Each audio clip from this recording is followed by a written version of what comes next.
Hello नमस्कार, welcome to inculcate learning. So informal fallacies आज हम कवर करेंगे। फॉर्मल फैलेसीज ऑलरेडी मैं आप लोगों को करवा चुकी हूं, अगर नहीं देखे हैं तो उनको देख लीजिएगा, क्योंकि फैलेसीज से रिलेटेड थोड़े से अजीबोगरीब क्वेश्चंस अगर पूछ लिए जाएं तो आपका अगर कॉन्सेप्ट क्लियर है तो ही आप जो है उसको अच्छे से आंसर कर पाएंगे। ठीक है जी। सो इनफॉर्मल फैलेसीज के लिए ये हमारी फर्स्ट क्लास है। हम 4 क्लासेस लेंगे और फर्स्ट क्लास में हम फैलेसीज ऑफ एम्बिग्विटी को डिस्कस करेंगे। Okay, this is presented by me Raveena. Videos informative लगे तो इनकलकेट लर्निंग को लाइक शेयर सब्सक्राइब जो है आप कर सकते हैं। सो फॉर्मल फैलेसीज तो हमने पढ़ा था कि अगर फॉर्म ऑफ आर्ग्यूमेंट में कोई दिक्कत है, कोई एरर है, तो वो फॉर्मल फैलेसी होगी। अगर इनफॉर्मल फैलेसी है तो इसमें इनकरेक्ट आर्ग्यूमेंट की ही बात होगी, लेकिन जरूरी नहीं है वो इनकरेक्ट इसलिए हो कि उसकी फॉर्म गड़बड़ है या कि अच्छा जो प्रीमाइस में है या उस तरीके से नहीं बोल रखा। सो वो फॉर्म ऑफ आर्ग्यूमेंट में गड़बड़ हो ऐसा जरूरी नहीं है। कंटेंट या फिर कॉन्टेक्स्ट के हिसाब से भी कोई एरर या कोई गड़बड़ हो सकती है, और जहां एरर होती है वो फैलेसी होती है। सो ये हो जाएगी इनफॉर्मल फैलेसी। इनफॉर्मल फैलेसीज को अगर हम थोड़ा सा ग्रुपिंग करें, उसकी कैटेगराइज करें, सो IIM कॉपी ने जो है इनको क्या कर रखा है, 4 कैटेगरीज में डिवाइड किया, 4 मेजर कैटेगरीज में। Fallacies of ambiguity, fallacies of relevance, fallacies of defective induction and fallacies of presumption. Okay, so इन्हीं चारों को हमें अलग अलग लेक्चर में डिस्कस करना है। आज की क्लास में हम फैलेसीज ऑफ एम्बिग्विटी डिस्कस करेंगे और फैलेसीज ऑफ एम्बिग्विटी के फर्दर 5 टाइप्स जो है हम देखेंगे, जिसमें fallacies of equivocation, fallacy of amphiboly, fallacy of accent, fallacy of composition and fallacy of division जो है वो हमें देखने को मिलेगी। क्लैरिटी से समझाने की कोशिश है, फिर भी समझ नहीं आए सो मेक श्योर आप कमेंट करके पूछ लें, बहुत इंपॉर्टेंट टॉपिक ये है। सो फैलेसीज ऑफ एम्बिग्विटी डिस्कस करना है। एम्बिग्विटी क्या होता है? एम्बिग्विटी एक तरीके से अस्पष्टता या फिर अनेकार्थता की स्थिति को हम बोलते हैं, यानी एक ही वर्ड की ज्यादा मीनिंग निकल सकती है, एक ही चीज को अलग अलग तरीके से समझा जा सकता है। ठीक है, सो वो क्या है, वहां पे फैलेसीज ऑफ एम्बिग्विटी हमें देखने को मिलेंगी। और वो एम्बिग्विटी किस तरीके की है, मतलब कई बार बोल देते हैं ना बहुत एम्बिगुअस हैं चीजें, यानी क्लियर नहीं है चीजें, आप उसको एक से अलग तरीके से भी देख सकते हैं, कोई ऐसा एक ही फिक्स्ड मीनिंग उसका नहीं है। ओके, सो वही यहाँ पे बोला गया है। सो पॉसिबिलिटी यहाँ पे रहेगी कि हम अगर समझना चाहें सो ज्यादा एक से ज्यादा तरीके में हम उसको समझ सकते हैं। तो स्पष्ट नहीं है चीजें कि मैंने एक लाइन बोल दी सो उसको वैसे ही समझा जाए और हर कोई उसको वैसे ही समझेगा, ऐसा जरूरी नहीं है। ओके, तो ये जो एररनेस है रीजनिंग में in this kind of informal fallacy किस वजह से होती है? कोई भी वजह हो सकती है। इक्विवोकल यूज ऑफ वर्ड या फ्रेजेस, यानी एक ही वर्ड को अलग अलग मतलब की जगह पे यूज किया गया है, या फिर एक तरीके से मतलब होता है ना कि उसका आप कुछ और मतलब निकाल सकते हैं। जो आपकी वो होता है ना लैंग्वेज है, वो थोड़ी सी इंटेंटेटिव या फिर लूज मैनर में आपने उसको इस्तेमाल किया है। ठीक है, सेम टर्म को आपने किसी और फ्रेज में इस्तेमाल किया लेकिन उसका मतलब अलग निकल रहा है। ठीक है, आपने शब्द ही गलत इस्तेमाल कर दिया वहां पे, या इनकरेक्ट कंस्ट्रक्शन हो गई स्टेटमेंट्स की। सो पॉइंट ये है कि अल्टीमेटली आपको ये दिखेगा कि अच्छा इसमें गड़बड़ क्या है एक्चुअली में, कि आप उस एक ही चीज को अलग अलग तरीके से समझ सकते हैं, ये मेन गड़बड़ है। अब वो गड़बड़ किसी भी वजह से हो सकती है, और अगर उसकी वजह को हम डिवाइड कर दें, कैटेगराइज कर दें, तो वो इसके टाइप्स में आ जाएगा, जिसमें हम पहला पढ़ते हैं फैलेसी ऑफ इक्विवोकेशन। सो इक्विवोकेशन का मतलब भी वही है कि सेम टर्म आपने या फिर सेम फ्रेज अलग अलग तरीके से उसको इस्तेमाल कर दिया, उसका मतलब अलग अलग है। ओके, जैसे कि zone is a big writer because he is from big city. अब दोनों बिग का मतलब अलग अलग है यहाँ पे। ओके, सो ये इक्विवोकेशन की फैलेसी होगी, क्योंकि John is a big writer मतलब कॉन्टेक्स्ट की बात करते हैं कि बहुत बढ़िया अच्छा राइटर है वो, बट जब हम बोल रहे हैं कि he is from a big city, so हम बड़े शहर की बात कर रहे हैं। अब एरिया वाइज बड़ा शहर हो गया वो, जैसे मुंबई हो गया, दिल्ली हो गया। ठीक है, सो वो बिग राइटर और बिग सिटी दोनों में बिग जो वर्ड है उसका मतलब अलग अलग रहेगा। तो हमने सेम टर्म का इस्तेमाल किया है, लेकिन सेम आर्ग्यूमेंट में उनका मतलब जो है वो डिफरेंट डिफरेंट निकल के आ रहा है। ओके, जैसे I will abide by Gopal's suggestion because he gives sound suggestions. दूसरे इंसान ने बोला yes, his sound is audible even from a far distance. I can hear his suggestion even from a far distance. Okay, so ये क्या हो गया, ये जो sound word use किया गया है, इन दोनों sound का मतलब different है। मैंने बोला कि मैं गोपाल के suggestion के साथ जाना चाहूंगी क्योंकि वो अच्छा suggestion देता है, sound मतलब एक valid, reasonable suggestion है उसका, बट दूसरा इंसान बोल रहा है कि हाँ उसकी साउंड जो है वो ऑडिबल है, दूर से भी सुनाई देती है, इसलिए मैं भी उसी के सजेशन मतलब उसका सजेशन मुझे दूर से भी सुनाई दे जाता है। ओके, तो ये दोनों साउंड का मतलब अलग अलग रहेगा, तो यहाँ पे जो कंफ्यूजन या जो एरर क्रिएट होगी उसको हम फैलेसी ऑफ इक्विवोकेशन बोलेंगे। ठीक है जी, आई होप ये क्लियर हुआ हो। देन आता है फैलेसी ऑफ एम्फीबली। एम्फीबली में क्या अराइज होगा कि जो स्टेटमेंट की कंस्ट्रक्शन है वो एक से ज्यादा तरीके से पॉसिबल है, यानी आपने कोई स्टेटमेंट बोली, जैसे मतलब इसमें ये हमने सेम चीज तो ऊपर भी बोली थी, अगर आप सोचना चाहें कि ऊपर भी तो यही बोला था, सेम टर्म हम यूज कर रहे हैं। यहाँ पे क्या है, यहाँ पे कंस्ट्रक्शन ऑफ स्टेटमेंट की बात हो रही है, सो यहाँ पे ग्रामेटिकल स्ट्रक्चर आपको अलग अलग दिखेगा। ऊपर वाले में जो फैलेसी ऑफ इक्विवोकेशन थी वहां पे उसके मीनिंग की बात हो रही थी, वर्ड का meaning, sound sound, big big, so word के मीनिंग की जब बात हो रही थी वहां पे उस वजह से एम्बिगुअस सिचुएशन हो रही थी, तो वो फैलेसी ऑफ इक्विवोकेशन थी। अब ग्रामेटिकल स्ट्रक्चर की बात हो रही है, जैसे save water and waste paper, तो इसका मतलब दो तरीके से निकल सकता है। एक तो ये है कि सेव वाटर, पानी को सेव कीजिए, और वाटर पेपर को आप जो है वेस्ट कर सकते हैं, एंड वेस्ट पेपर, पेपर को वेस्ट कीजिए, ये भी निकल सकता है। दूसरा मतलब ये भी निकल सकता है कि सेव वाटर, पानी बचाइए, एंड वेस्ट पेपर, जो वेस्ट पेपर है उसको भी बचाइए, सेव कीजिए, राइट। तो ये यहाँ पे ग्रामेटिकली दो अलग अलग मतलब इसके निकल सकते हैं। बेसिकली हम इसका इन्फ्रेंस निकाल रहे हैं, हम अनुमान लगा रहे हैं इसमें कि क्या क्या चीज हो सकती है। Save water and waste paper, कि पानी को बचाइए और पेपर को वेस्ट कर दीजिए। और दूसरा मतलब निकल सकता है कि वाटर को और वेस्ट पेपर को बचाइए, दोनों को बचाइए, वेस्ट नहीं करना है किसी भी चीज को। ओके, सो ये ग्रामेटिकल स्ट्रक्चर में गड़बड़ हो गई। यहां पे मतलब वर्ड सेम नहीं है, जहां पे वर्ड सेम हो उस मीनिंग, लेकिन उसका मीनिंग अलग अलग हो, वो तो फैलेसी ऑफ इक्विवोकेशन है। जहां पे हम इन्फ्रेंस निकाल रहे हैं, हम मतलब निकाल रहे हैं, सो ग्रामेटिकल स्ट्रक्चर की वजह से वो मतलब कुछ और भी निकल सकता है, सो वो फैलेसी हो गई एम्फीबली, फैलेसी ऑफ एम्फीबली। ठीक है जी। नेक्स्ट है फैलेसी ऑफ एक्सेंट, कि हम किस चीज पे ज्यादा जोर डाल रहे हैं। एक स्टेटमेंट में अगर मैं बोलते टाइम किसी एक पर्टिकुलर चीज पे स्ट्रेस डालूं, जैसे मैंने स्ट्रेस पे स्ट्रेस डाला, तो वो चीज भी एक अलग मतलब निकाल सकती है। सो वो कैसे होगा, जैसे wife without her husband is nothing. So इसमें अगर मैं वाइफ पे जोर डालती हूं, wife without her husband is nothing, अपने हस्बैंड के बिना कुछ भी नहीं है।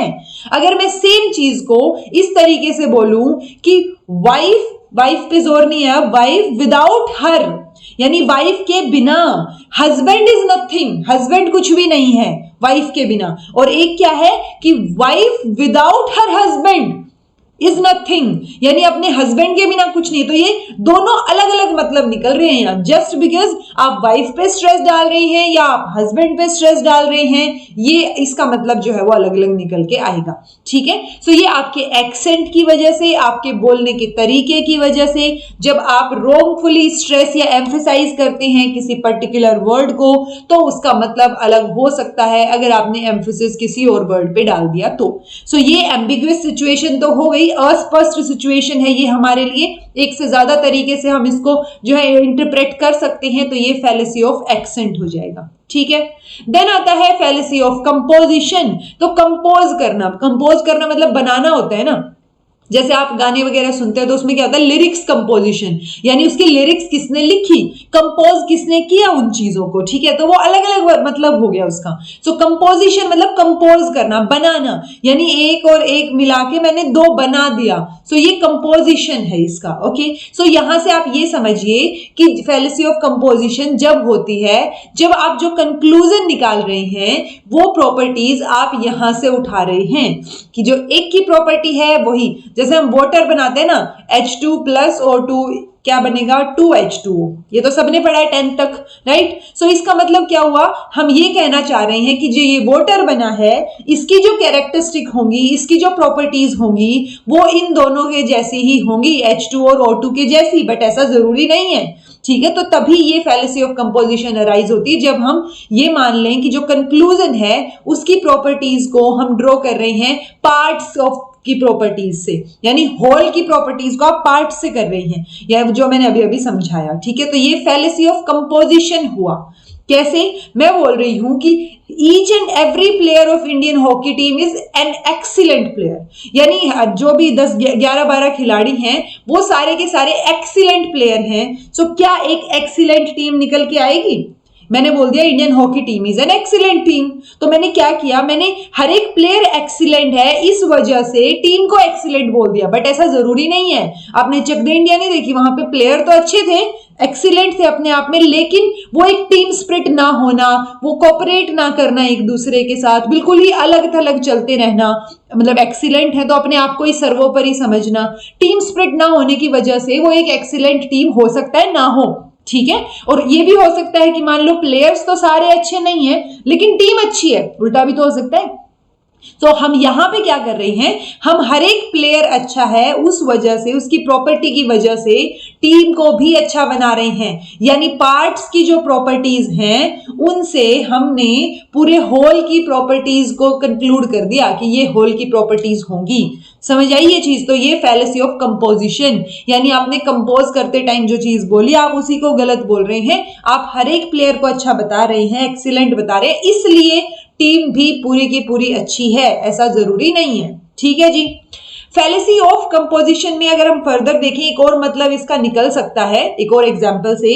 देखिए, हमने बोला कि an elephant eats more food than any other animal does.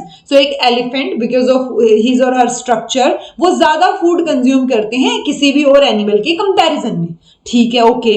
Therefore अब हम इसी से कंक्लूजन निकाल रहे हैं, therefore elephants of Sanjay Gandhi national park eat more food than all the other animals in the park. तो यहां पे इसका मतलब अलग हो गया। अब हम कंपोजिशन में क्या कर रहे हैं, हमने एक एलिफेंट के हिसाब से हम सारे एलिफेंट्स का कंक्लूजन निकाल रहे हैं, यानी पार्ट्स की वजह से जो पार्ट्स की प्रॉपर्टी है उससे हम अब होल की प्रॉपर्टी पे शिफ्ट हो रहे हैं, ठीक है। तो ये गलत हो जाएगा, यहां पे फैलेसी ऑफ कंपोजिशन होगा, क्योंकि ये तो ठीक है कि एक एलिफेंट जो है वो किसी भी दूसरे एनिमल से ज्यादा फूड खाता है, बट सारे elephant Sanjay Gandhi national park के वो जो फूड मतलब वो ज्यादा फूड कंज्यूम करेंगे as comparison to other animals.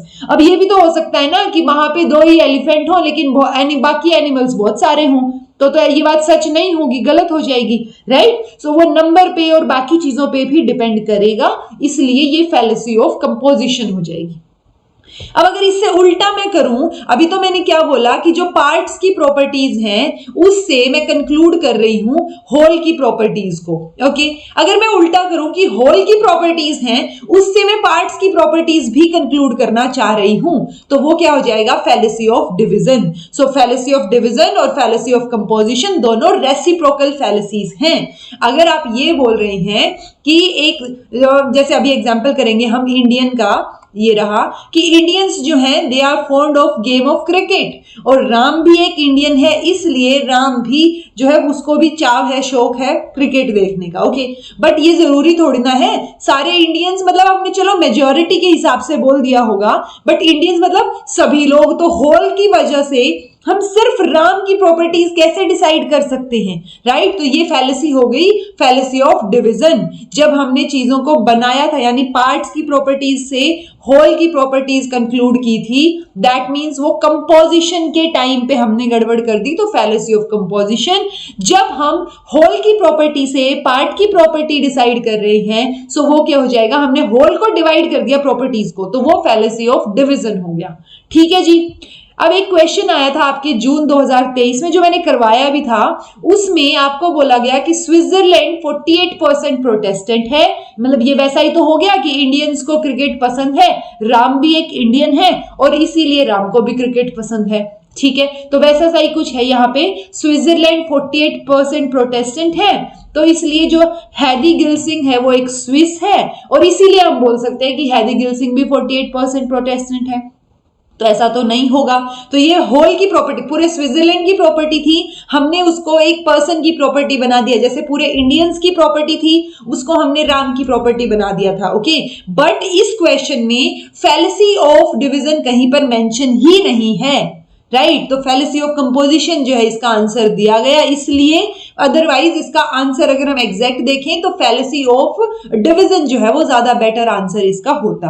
But इस आंसर तक भी आप इसलिए पहुंच सकते हैं क्योंकि ये हैस्टी जनरलाइजेशन नहीं है, एड होमिनम नहीं है, या बैगिंग द क्वेश्चन नहीं है, विच मीन्स आपको जो बाकी फैलेसीज हैं वो भी पता होनी जरूरी है, ताकि और कुछ नहीं तो आप एलिमिनेशन मेथड से ही क्वेश्चन को सोल्व कर पाए। ठीक है, तो इसीलिए ये आज की फैलेसीज जो थी वो फैलेसी ऑफ एम्बिग्युएसी थी। अब नेक्स्ट लेक्चर में हम फैलेसीज ऑफ रेलेवेंस की बात करेंगे, जिसमें हम ये 6 फैलेसीज डिस्कस करेंगे। अपील टू इमोशन या ad populum, red herring, strawman की fallacy, argument against the person जिसको एड होमिनम बोल रहे हैं, अब्यूसिव या सर्कमस्टेंशियल दोनों हो सकते हैं, अपील टू फोर्स जिसको आर्ग्यूमेंट एड बैकलम बोलते हैं, या मिसिंग द पॉइंट या इररेलेवेंट कंक्लूजन। सो ये 6 की 6 फैलेसीज जिनको हम फैलेसीज ऑफ रेलेवेंस की कैटेगरी में ऐड करते हैं, इसको हम नेक्स्ट लेक्चर में डिस्कस करेंगे।